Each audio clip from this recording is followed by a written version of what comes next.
जळगावच्या अमळनेरमध्ये आजपासून 97 अखिल भारतीय मराठी साहित्य संमेलन, वाडी चौक परिसरातनं ग्रंथदिंडी, देखावे आणि चित्ररथ यांचाही दिंडीत सहभाग। संमेलनाच्या पूर्वसंध्येला मनसेकडनं साहित्यिकांवरती फुलांची उधळण।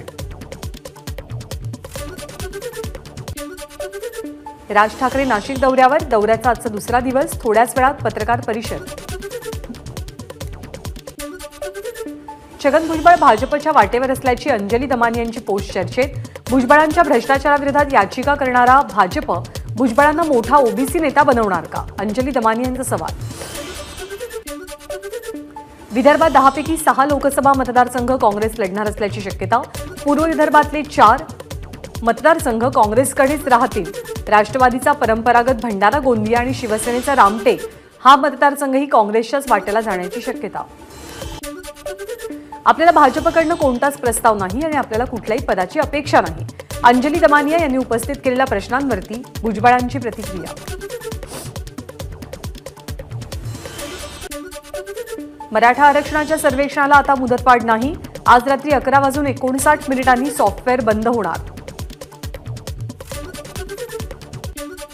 भाजप जिल्हाध्यक्षाची आज महत्त्वपूर्ण बैठक। आगामी लोकसभेच्या तयारीसंदर्भात आढावा घेतला जाईल। आज महाविकास आघाडीची बैठक। या बैठकीला प्रकाश आंबेडकर उपस्थित असतील। जयंत पाटील यांची माहिती। या बैठकीनंतर जागा वाटपाचीही चर्चा होण्याची शक्यता। उद्धव ठाकरेंच्या रायगड जनसंवाद दौऱ्याचा दुसरा दिवस। आज उद्धव ठाकरेंच्या 3 सभा। रत्नागिरीमध्ये ठाकरे गट भाजपला धक्का देण्याच्या तयारीत। खेड, दापोली, मंडणगडचे पदाधिकारी ठाकरे गटात प्रवेश करण्याची शक्यता। मुंबई महानगरपालिकेचा शिक्षण विभागासाठी 2024 आणि 25 या आर्थिक वर्षाचा 3,497 कोटी 82 लाख रुपयांचा अर्थसंकल्प तयार। थोड्याच वेळात अर्थसंकल्पाचं सादरीकरण। खारघरमधील महाराष्ट्र भूषण सोहळ्यात घडलेल्या दुर्घटनेबाबत आज पनवेल कोर्टात सुनावणी। आयोजकांवरती सदोष मनुष्यवधाचा गुन्हा दाखल करण्याची आपची मागणी। धन्यवाद मोदीजीनंतर आता भाजपचं धन्यवाद देवेंद्रजी अभियान। गृहनिर्माण संस्थांसाठी घेतलेल्या निर्णयांच्या पार्श्वभूमीवर अभियानाची सुरुवात। नारायण राणेंसमोर कोणताही उमेदवार टिकू शकणार नाही अशी आजची परिस्थिती आहे। मंत्री दीपक केसरकरांचं विधान। केंद्रातल्या काही मंत्र्यांना आणि राज्यसभेच्या खासदारांना लोकसभेच्या निवडणुकीत उतरवण्याचा भाजपचा प्लॅन असल्याचंही केलं विधान। सिद्दीकी पितापुत्र काँग्रेसला रामराम ठोकणार। युवक काँग्रेसचे मुंबई अध्यक्ष जिशान सिद्दीकी आणि त्यांचे वडील आणि माजी आमदार बाबा सिद्दीकी अजित पवार गटात प्रवेश करणार। सिद्दीकी यांच्या संदर्भात आपल्याकडूनच माहिती मिळतेय। सिद्दीकी पितापुत्राच्या पक्षप्रवेशाविषयी उपमुख्यमंत्री अजित पवारांची सावध प्रतिक्रिया। मुस्लिम समाजात फूट पाडण्याचं काम होणार। सिद्दीकी यांच्या अजित पवार गटात जाण्याच्या चर्चेवरती संजय राऊतांची प्रतिक्रिया। विदर्भ ठाकरे परिवारावरती खूप प्रेम करतो, मात्र राज ठाकरेंचं विदर्भाकडे दुर्लक्ष। त्यांनी तात्काळ विदर्भाचा दौरा करावा, शर्मिला ठाकरेंचं वक्तव्य। आपल्याला जीवे मारण्याची धमकी देणाऱ्यांनो आपण नगरच्या ओबीसी मेळाव्याला वाजत गाजत येतोय।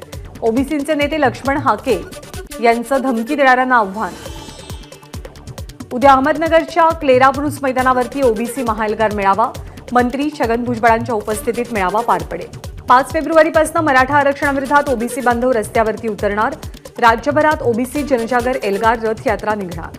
काँग्रेसनं राज्यसभेच्या निवडणुकीमध्ये 1 जागा आदिवासी आणि बिरसा ब्रिगेडला द्यावी असं न केल्यास राज्यातील लोकसभेच्या 21 आदिवासी बहुल जागांवर काँग्रेसला धडा शिकवू, बिरसा ब्रिगेडचा काँग्रेसला इशारा। उपमुख्यमंत्री अजित पवारांचा जळगाव आणि नंदुरबारचा दौरा। जळगावातील अमळनेर तालुक्यातील पाडळसरे धरणाची अजित पवारांनी केली पाहणी। आगामी शैक्षणिक वर्षापासून विद्यापीठ आणि महाविद्यालयांनी नवीन शैक्षणिक धोरणाची अंमलबजावणी करावी। उच्च आणि तंत्रशिक्षण मंत्री चंद्रकांत पाटील यांचे निर्देश। देशात पहिल्यांदा शिवाजी महाराजांचा धनुष्यबाण हाती घेतलेला पुतळा उभारला जाईल।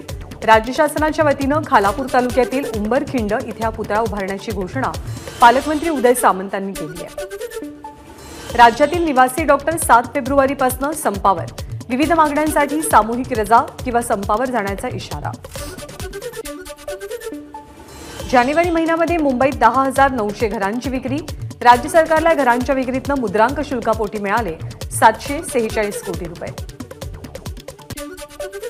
रस्ता रुंदीकरणासाठी पुण्यातल्या बाणेरमध्ये 80 झाडांची कत्तल. औंध आणि बाणेरसह इतर मार्गांवरची झाडंही तोडली जाणार. झाडांची कत्तल टाळण्यासाठी पर्यावरणप्रेमी रस्त्यावर.